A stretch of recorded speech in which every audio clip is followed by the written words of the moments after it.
You're like me, you like strategy RPGs, which is great because I actually have one here for you today. It's called Beaten Path, and it is currently on Kickstarter. However, that Kickstarter is going to be ending on September 19th. So, depending on when you're watching this, either you don't have a lot of time left or it's a bit over. But still, they do say specifically on the Kickstarter page that adding them to your wish list on Steam is extremely helpful. If this sounds interesting to you, go ahead and do that. So, this is a little bit different from a lot of the strategy RPGs that I've played. Usually you have like a grid, a square-based map, but here it's hex-based.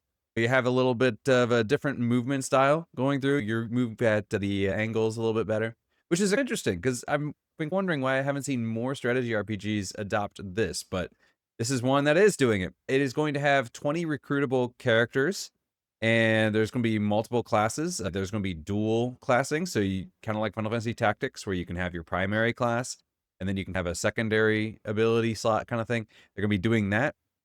Also, each job is going to be having its own skill tree. So, you can go in and you can tweak it a little bit so that you want to focus more on damage, or if you want to enhance certain abilities or that sort of thing. So that's really cool that there's going to be that customization, not just in the characters themselves, but in the classes. And if you have two characters with the same class, you could actually go down the trees in two different directions and get a lot more variety there. So I think that's really cool.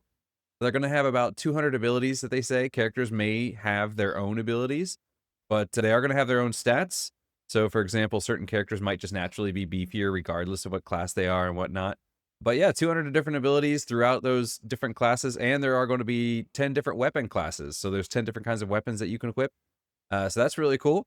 And the way combat is going to work is you're going to have your health and then, of course, your movement. But you're also going to have AP, and AP is going to be like your magic points, your mana in this game. So you're going to be able to expend those to get stronger attacks or weaker attacks. I'm not quite sure if it regenerates every turn or if it's just set at the beginning. And then, like Final Fantasy Tactics, you would have your MP set, and then that's all you have for the entire battle. Not quite sure there yet. I haven't seen any videos that explicitly show this.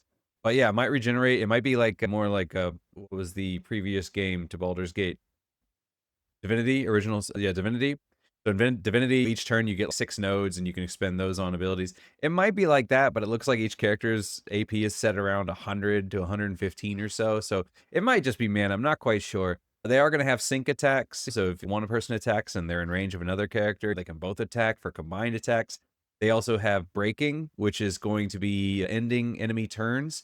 So like Other Side in a sense, if you played Other Side, then there's like a timeline and you can knock people back further on the timeline, so you can deny them their turns and that sort of thing. It is going to be ATB based, similar to the Final Fantasy games, rather than turn based. But in a lot of games like Baldur's Gate or something, you might have your turn, and each character will have their turn, or will take a turn during that turn, and then their speed is going to determine at what point do they go during the turn. So if they have a higher speed, they'll go earlier on in the turn, and if they have lower speed, they'll go later on in the turn. But this is going to be more like a Final Fantasy where each character has their own speed, and when they reach the cap, then it becomes their turn. So you can actually have faster characters taking multiple turns between the slower characters' turns. So that's really interesting. That's something that I've always personally enjoyed. I always really liked that system rather than, okay, you know what, now everybody's going to go, and then now everybody's gone, everybody's going to go again. I kind of like that because where you can have like certain characters that are faster and they're going to get turns more often, or characters that are slower, but they're probably going to hit harder. So yeah, I've always really liked that system. So I'm really happy with that. It says there's going to be over 20 levels, but I'm not quite sure if this is like 20 levels across the game. So the game is like 20 missions, or if it's just that there are 20 different maps that you can access on, like 20 different areas that you can fight in. Not quite sure. It's not very clear on that.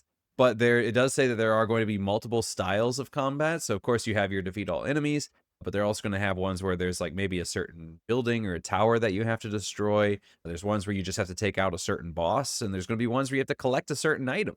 So it looks like there's going to be some variety there in the missions. It did show in the video that there is one part where a person smashes a wall and opens up a new room in a dungeon looking thing. Not quite sure if that's in battle, and so you can manipulate your field a little bit that way, or if that was an exploration thing outside of battle. Not quite sure. But speaking of exploration out of battle, They do have a fully explorable world map, a lot of older RPGs. So, you back out, you see a little character on the map, they can go anywhere they want. And they say that there's like a whole game in that. So you can explore around, you can find hidden dungeons, you can find hidden items, that sort of thing. There's different continents, so you can get a little ship, you can sail around, go between them. It says there's going to be dynamic weather. So yeah, I don't know if, as far as combat goes, I don't know if it's going to be an old school RPG where you're walking around, you go into a random battle, or if you're going to be maybe, yeah, running into enemies. Not quite sure, but it is cool that they're going to have an overworld that's fully explorable. A lot of times you might get in some of these games like a map and with little nodes on it, and you click on the node and the character kind of travels along a path. But this one's going to be a fully explorable open world. So that's really cool. And leveling is interesting too, because it's a little bit like Dragon's Dogma in that your character, when they level up, whatever class they have equipped, that's going to determine what stats they develop. So for instance, if you're a mage, your magic stats are going to go up, but maybe your physical stats don't go up that high. If you're a knight, maybe your health and your physical stats go up really high, but maybe your speed and your magic don't go up. So depending on which class a character is equipped as, that's going to affect how they level up. So that's actually pretty cool. Now, as far as story, we don't have too much. We do know that there's a girl. Her name is, I'm not quite sure if it's Panna or Pana, Panna.